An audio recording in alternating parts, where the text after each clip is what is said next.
Welcome to my channel, Anukijewels, Potato Fly. I'm back with another video. Sorry, gotta put my sage and stuff down.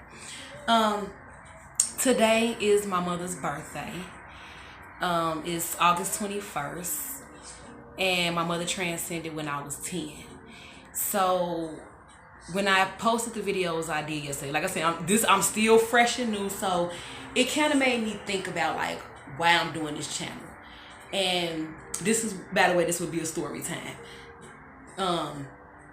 But it kind of made me think about why I'm doing this channel and why I'm at conveying things that people go through day to day and explaining it or articulating it in a way that they probably didn't know how to say it or didn't know how to express it, or maybe they was trying to express it but people wasn't getting where they was coming from. And I get that a lot, that I simplify things in a way like, wow. And one person even said to me like, I don't mean to offend you. I'm like, no, I am not offended by that. That's a compliment to me, because that lets me know that I'm getting what I'm saying. You know, first I want to say happy birthday to my mother. She was truly an amazing woman, a truly amazing mother. And the reason why I'm doing this video is because another thing that it got me thinking about was that was my first experience with death like that. At least as far as like I can remember it vividly, like all the details of it. And I was 10. And because of that, like that was like the lead to, I don't know, like at some point I just didn't fear death anymore. Not that I wanted to die, I just was not afraid of death. And I think that all these deaths that I was around when I was growing up, it kind of desensitized me. And I don't want to say whether that's good or a bad thing, but it's what it is. The way I view death is not the way a lot of people view death. The way people take it. And don't get me wrong, like it's still, it hurt that my mother's not here. Or should I say not in the physical sense, the physical human body. And a lot of other, people that I was really close with. And I don't know, maybe that's why I got desensitized to it at such an early age, because I lost people that was really close to me. And I'm talking about like immediate family, like really close. So I had to, find a way to cope with that somehow. But that's not what this is all about, just about death. I want to have little white corners in my mouth and the lip gloss and stuff. But the first thing that I want to give a little bit of history about my mother. My mother was 19 when she had me, which is interesting because I'm into numerology. She was 19 when she had me, and my birth year equals up to 19. I'm gonna do a video on that one day. I'm not gonna get into that now because it's not what this is about, and it'll be going too much. But she had me when she was 19. She had sickle cell, and she was like, as far as I remember, she always was kind of like on the go and lively. But she had her moments when she had her pain crisis. And I remember those, but I remember much more of the good times with my mother than her being sick. I don't really look at her as like being sickly. I think she went through that phase when she was younger. I think when she got older and she started to do other things to help her health-wise, like making other choices herself health-wise and, things like that, I think it kind of died down. So like I said, not that she didn't have pain crisis, but it was not as bad as when she was younger, like when she was a little girl. But as far as a mother go, like she was amazing. She taught me so much in 10 years. Like when I say I'm forever grateful, I hope and pray that I can be as good a mother as she was to me, like, and my brothers. I got 2 younger brothers, and it's crazy because also I have a daughter and 2 sons, and my daughter is the oldest and my sons is the youngest. Like it's the same order and everything with my mother. Like my family got a lot of that. I'm gonna talk about that one day too. All the numerology and things like that in my family. But anyway, But yeah, she was like such an amazing mother. Like I said, I mean, I knew how to do a lot of things at 10 that most people that's like 18 to 19 years old not really equipped to do. You know what I'm saying? Um I can't really say. If I was to guess, I would think that the reason why she taught me so many of those things is because um from the point in time when she was growing up, like when she was younger, she always got those threats about her not gonna be here long. Oh, she's gonna die, Um, so I think like that kind of like when she had children, she wanted to make sure that if she wasn't around, her children were equipped to look out for themselves and each other. So when she did transcend, that's exactly what happened. Like I took on the role of like super big sister. I looked out for my little brothers like they was my children. I didn't take care of them financially. Obviously, I was 10, but you know what I mean. Like I looked out for them. But because I'm trying to get to a whole point. It's because it's dedicated to my mother, but the whole thing is going to lead to a lot of other things that's talking about death. So I don't want to like just get stuck on one point and just stay there. But I did want to point out how amazing she was as a mother, as a woman, just a person. Like she was a real good person. I'm not just saying this because it's my mother. Like she really had a good heart and looked out for people and cared for people. Like I'm probably gonna do a video later too. Let me stop some of what I'm gonna do later. I'm just like study. I'm gonna do this later. But I mean, because all these ideas are coming to me like different videos that I can do, different things that people can benefit from. Like just the story of it can probably help them figure out some things within their family and generations, and that they can help with. That it can help with them. Sorry, another tongue tie. Like today has just been a trippy kind of day. Me and my brothers did a balloon ceremony for our mother a little while ago. Just like I say, it's just been one of those days, honestly.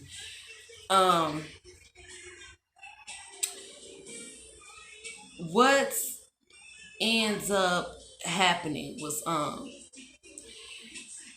when okay, so let me back up. Cause now I want to get into how she transcended, because this is what it really gave, what the video is about. It's about death. First of all, it was already a lot of things going on. My mother was a very beautiful woman. Okay, extremely beautiful. As far as body wise, what women pay to get done to their bodies now, she had that naturally. And I'm not even exaggerating when I say like the butts people pay for, the hips and all, like she had all of that naturally. People say that about me, like, oh, you got your butt from your mama. Like, nah, my butt ain't, like, I got a nice shape, you know what I'm saying? But my mama body, I ain't even gonna lie, like she was bad. Like she was bad, because I mean, like I gotta work on my waist and all that. Like she had small waist and big, like what they call it, bow hips. Her butt, like it's set up, it was like had like I say, what you see now, what people paying for, her body looked like that naturally. I remember as a child how many accidents she caused, and I'm not exaggerating, trying to blow this up. This is my mama, like real talk. The day, which is gonna bring me to this, the day that she met my youngest brother's father, I remember that day like it was yesterday. And I can't even tell you why I remember that day so vividly, but I do. Maybe because, he ended up being the one to kill her and himself. But I don't know. I just remember that day very vividly. We were walking to McDonald's, and it was me, her, and my other brother. And we were walking to McDonald's, and sure enough, like, I mean, but it was a normal thing, honestly. Like, car crashes kind of happened a lot when we was walking with our mama, and I'm not playing, like, seriously. But it was like 3 car crashes that day, and that, I don't know if that was why it was significant too, but it was like 3 cars that then crashed into another car from looking at. And I remember she had on this they call them biker suits, or biker suits, but it's like the spandex, but it's like it matched, and it's like it was kind of like this material, like that nylon-ish polyester kind of material, but it like had the little stripes down the side of it, like all the way down. Like it was like the stripes went all the way down, but it was like shorts, and it was like the little top, but it was like the top was like right. Like she had a small waist, so the top was like, you know, came to like her navel, and then like the, you know, the little shorts. But like I say, she had a big butt and all that, you know what I'm saying? So she would cause accidents frequently, but this day she caused like 3 of them. And he wasn't a part of the crashes, but he saw the crashes. And he bent the block, came back around, pulled up on her, got to talking to her. And I remember him bringing it up like, damn, you out here causing crashes. You out here, you know what I'm saying, doing the thing. Like, you know, like, so they got to talking. And eventually, you know, they ended up getting married. She got pregnant and had my younger brother. Fast forward, like, as far as I know with him, he was an amazing man to her, amazing father figure to us too.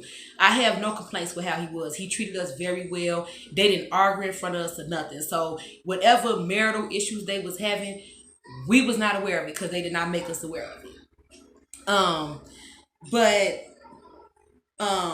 Eventually, you know, something happened and he did end up killing her and himself in the house with us there. And then me and my brothers found them. So, like I say, that's one of the things that, again, to this day, that happened when I was 10 and I'm 39. I can never get that image out of my mind. Like, ever. Like, it don't matter what I do, I still can see that image vividly. I don't hold on to it, so I don't want nobody feeling, you know, like said, I'm not like walking around thinking about it all day, every day, but I'm just saying, I see it clearly. And that could be one of the things that's like the gift and the curse of me having such a vivid imagination.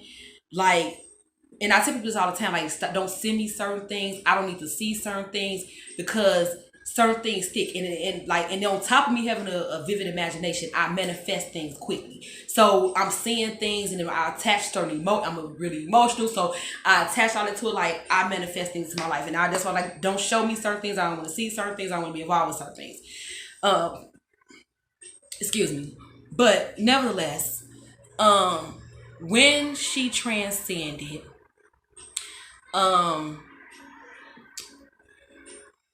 I didn't believe, and this is crazy because me and my brothers found them, but I still didn't think that they were gone.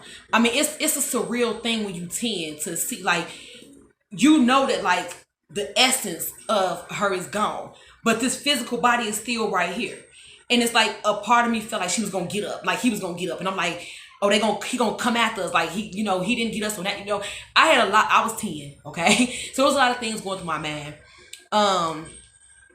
So shortly after that, the night before her funeral,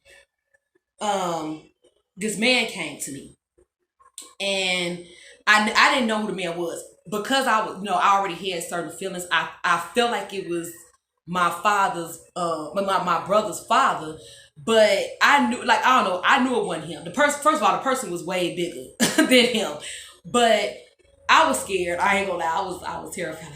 Because this is my first time, like, really seeing something like this vivid like this.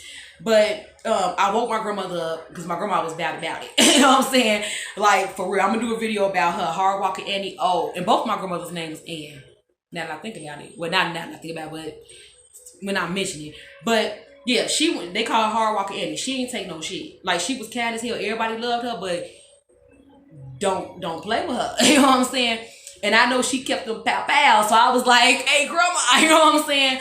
But, and plus, I didn't really know. Like, I knew that whatever it wasn't something human because their feet, they were floating. Like, their feet wasn't touching the floor. But they was huge. They had, like, a long black trench coat.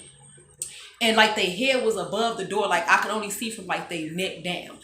And it was really dark. So I couldn't, like, see anything, like, how their hands. Like, I couldn't really see much. But I just saw, like, their shoes and they had on like a suit and they had on like a long trench coat. You know what I'm saying? So when I woke up and I told her, I was like, grandma, it's a man right here. And she didn't see him, of course. And so she, she thought it was that I was going to probably say it was my brother's father. And when I got to describing the man, she was like, oh, that was my father. You know what I'm saying? And I never met her father. I had never even seen I still to this day have never seen a picture of her father. I asked, but she didn't have one. So I still don't But from what I described, she was like, oh yeah, from the way what he had on and everything, she's like, that's my father. So moving forward, I lived with that grandmother for a little while. And, you know, through the whole time I still was like visiting with my father's mother too, my other grandmother. So when I was 14, my grandfather transcended on my father's side. And then somebody else that I'm like extremely close with. Very good man, humble man. But he transcended. And so I'm at this side of my family's house for the funeral. Matter of fact, I want to say it was the same day. It was the day of the funeral. And my grandmother and them called me in the house. And everybody's looking all sad. And I'm like, okay, like, I knew that they were, you know, sad because, like I said, what, you know, it was the day of his funeral. So I thought maybe they was in there talking about that. But come to find out, my grandmother, my mother's mother, had transcended that day. So I lost both of them within the same week. Fast forward a little bit later. Now, let me back up too. Let me back it all the way back to the day my mother transcended. So the day my mother transcended, I had a cousin. She was really close to my mother too. Like, this was like one of my little sisters. It was just me and her for a while before like our brothers and sisters came along. But my mother transcended on her birthday, and she was turning 7. She was turning 7 that day. So of course, you know, with what was going on, wasn't nobody focused on her birthday. You know, everything was about that moment and, you know, the sadness from it. But I don't know, like a part of me knew she didn't really understand it. Like, you know, this her auntie, she was crying and stuff too. Like, you know, my auntie gone, but she knew it was her birthday too. And so I went in my mother's purse. Like, you know, of course they gathered like, you know, knick-knack things, like I guess so they can, you know, handle business and stuff like that, like her purse and stuff like that. And I went in my mother's purse and had got like some money out her purse. And I told my grandmother them that I was gonna take my cousins and my brothers and them to the store. And so we walked to the store and I got my little cousin a cake. Like a little pound cake. It was like a little cheap. I mean, it wasn't a grocery store, so it was like a little cheap little pound cake, some ice cream. And then we walked down the street and it was like this little African shop. And we went in there and I bought her a little pair of earrings. And you know, cause I had got like some other little things, like some hot dogs and snacks and stuff like that. But like, I just wanted her to, you know, I didn't want that day to be like, that's what she remembered about that day. Like the only thing she remembered, and then it for it to like completely taint her birthday. Like for every birthday after that, for that to be like, my auntie was murdered on my birthday, you know. And I know that's something that did cross her mind and something that was on her mind throughout the time, but I didn't want that to be the main thing, the main focus. Excuse me, y'all. Like that always kind of touched me because this part of the story kind of touched me more too, because not only that, like this cousin transcended at 19. You know, go figure. She transcended at 19. And I think that was like probably one of the deaths that hit me the most out of all of the deaths. Even I think it was because of her age too. And we was really close. You know, that was like my sister, more so than a cousin. But yeah, but I had to go back to that so I could go back to the whole thing about my cousin transcended at 19.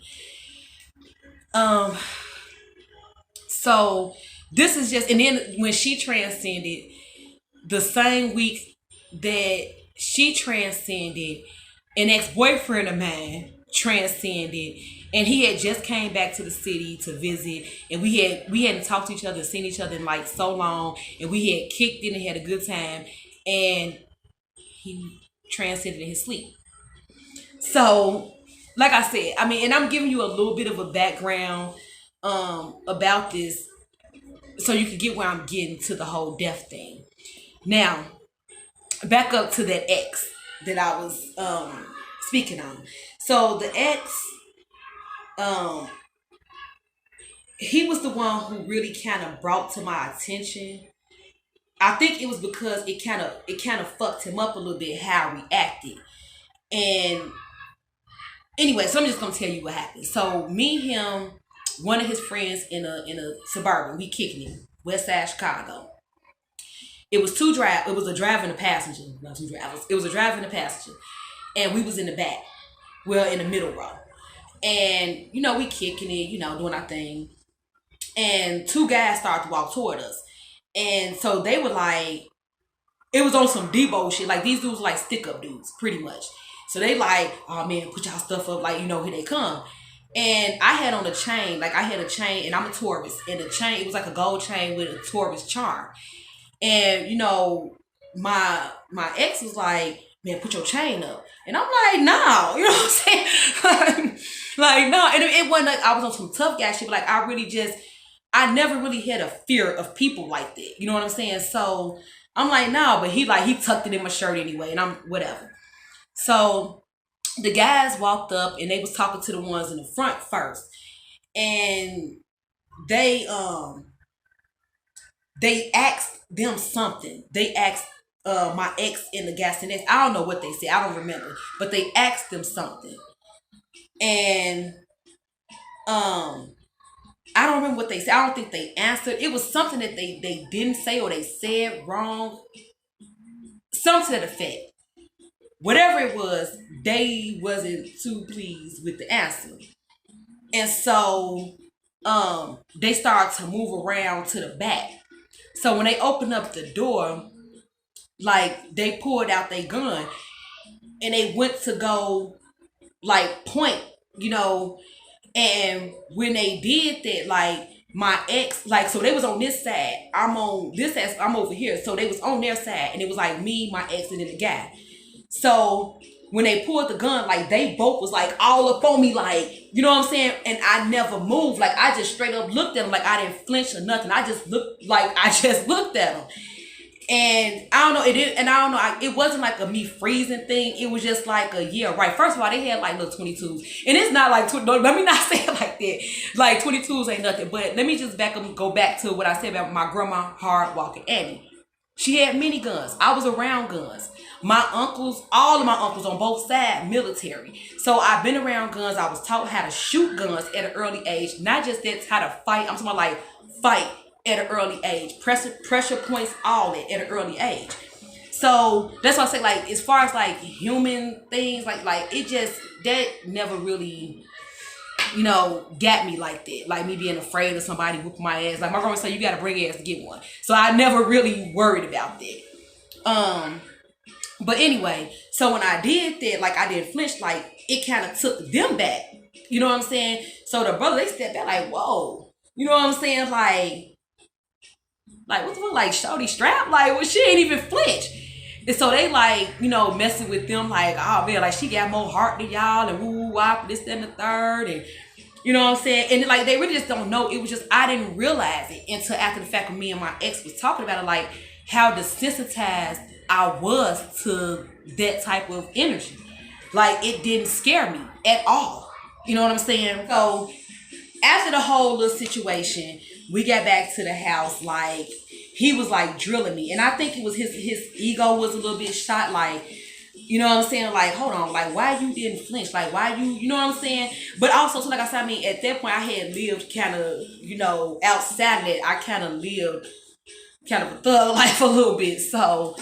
So I mean, yeah, it didn't affect me in a way that I guess they thought it would. But the like them brothers that pulled the gun, like I guess like my reaction, like they just walked off laughing, like they like hell no, like shawty ain't moved, like they was like, I guess they was like amazed by me not moving, like they dropped the whole thing, whatever they was trying to do, they stopped doing it, they just moved on about their business. And I can tell you a few stories where things like that happen where I have said things and I don't even remember what I said in some of those situations, but it deaded the whole shits,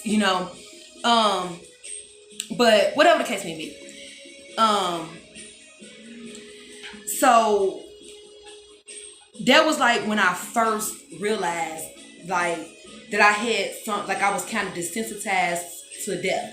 It's crazy because I don't like guns.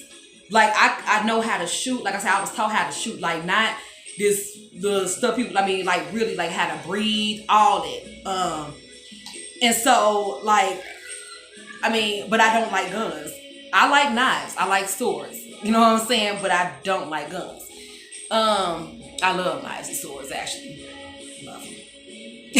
But anyway, but I realized that, like, from that point forward, I don't look at death the way other people look at it. And then as I got older and started going through parts of my spiritual journey, I realized why. We're born dying. When you are born into this world, your body is growing into death. It's inevitable. It's gonna happen. So I don't know if it was just that part of me that just always knew that, like, if it's gonna happen, it's gonna happen. Like what am I gonna do? Sit here and beg for my, I mean, people do it, but I mean, I never was afraid like that. And I don't know, maybe me losing so many people, going through that process, me seeing so many people be sick. Like, I have taken care of so many people in a in a worst moments, and like even before that, that time. And like to see all that, and just like to know, like, it's gonna come to an end one day anyway. So whenever that time comes, I just don't see myself as somebody that's begging to live. And it's not that I have like a fucked up life. You know what I'm saying? I got 3 children. It's not that. It's just that I just always kind of had this inner feeling, this inner knowing, is that when it's your time, it's your time. So it's not like I'm saying like, oh, I don't care, I'm welcoming death, just come and kill me. No, I'm not saying it like that. What I'm saying is, some hangups that people may have that may prevent them from doing certain things or saying certain things, expressing themselves certain ways, because they fear like somebody may do something to them, somebody may hurt them, like that. I don't have.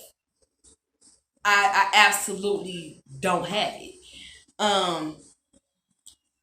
And I would recommend anybody, especially in the times we're in now, develop that within yourself. Develop the lack of fear of death. Because at the end of the day, it's inevitable. You know what I'm saying? It's gonna happen eventually, one day, one way or another. So if if you're not living because you're scared of dying, you wasting your life. You know what I'm saying? I, in the recent years, we're gonna talk about spiritual ties, sex through sexual, intercourse and things like that. But I realized that I developed some of these feelings, and not the fear thing, but I developed certain fears. And it's not now, like, it's not that I'm afraid of death, but I have developed some fears that I don't even know. I kind of got an idea. I don't want to say I don't know where they came from, but it's from intermingling energies. And I have cut the ties with that, and with me doing it and recognizing it, like, yeah, it's getting me back on track. But what I'm saying is, I never really thought that way about death. And if I did, it's a lot of things that I wouldn't have done. Like, when I think about the last video that I did, and I spoke about the brothers that they live on the west side of Chicago, and they would never leave the side of town that they grew up on. That was fear. They feared going to this other place because it may be this rival gang over here and this. Like, I never had fears like that. I go anywhere I want to, whenever the fuck I want to. Like, you know what I'm saying? Like, and I mean, it's just, that's what it is. I've always felt like that. Who gonna stop me? That's how I always felt. Even right now, like, I'm in a whole nother place, like, from where I've been. And I have lived in other places. I have lived in Atlanta. I have lived in Arizona. I have been to Mississippi. I have been to New York. Like, so it's like, I'm not afraid to move around. That's what I'm saying. I'm not afraid to live. I'm not afraid to go places and I don't really know many people there. You know what I'm saying? And that's crazy because I'm an introvert with extrovert tendencies. But I'm not really I'm not confined to the way this world works most of the time. You know, of course, I'm a part of the collective, so I'm affected by some of the things that the collective is affected by. But a lot of the things I'm not, because I don't subscribe to following trends and what somebody else saying do and how somebody else saying move, and I'm not confined to that. But the reason why, again, to bring this back full circle, my mother, with her health conditions and things like that, my mother lived. My mama enjoyed herself, and that's the reason for this playlist today. Like, my mother loved music. That's something in our family in general. Like, we are a musical ass family. But she lived her life. You know, she, like, I remember when she was with my youngest brother, father. You know, we took vacations. You know, we traveled a lot. We did different things. Like, even in, like, at times we worked and he didn't do things with us. Like, she was more like, come on, let's go do this. Like, come on, let's go pick up your auntie, let's pick up your grandma, let's go do, like, she was adventurous and wanted to do things. She wasn't just like, okay, well, I get sick, so I'm just gonna sit in the house and lay in my bed. You know what I'm saying? Like, it was like she knew that at any time she could go. But that's anybody. You know what I'm saying? Like, so she didn't live her life like that. There's people I know that have certain illnesses, and it's like I forgot the term for it, but like people that's like they kind of get off on them being sick, and then, you know, other people feeling sorry for them. She wasn't that at all. She didn't want you to feel sorry for her. You know, of course, like when you actually feeling bad, you want people to look out for you and, you know, treat you good. But as far as like her regular life, her regular living, she didn't want nobody feeling sorry for her.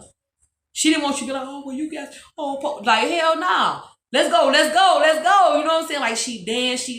She was like the life of the party. You know what I'm saying? Like, when she was in her mode, she was in her mode. And it reminded me like of like right now, with everything that's going on. You know, we have been shoved death in our face. Like, you could possibly die from blah, blah, blah. You know, if you shake somebody's hand, you look at you get too close. If we're faced with it, and the shutdown and all these other things they got going on, like, it is keeping people in that fear. Like, you can see people whooping people ass because they like don't have a face mask on. You know what I'm saying? It's because of people fearing death. You know what I'm saying? Like, I'm scared to die. I'm scared. Like, the point of fact of the matter is, like, when this shit was first going on, and people may be mad at me for saying this shit, because some people are like, well, no, just put on the mask because you protect other people. First of all, the way I view this shit is totally different. It's like, I'm not saying that it's not something going on, but the way that they portraying it, I know it's not exactly what they said. But that's what it is, you know, that's a whole nother video. What I'm saying is, just like with anything that they put out here, it's targeted. It targets certain energy.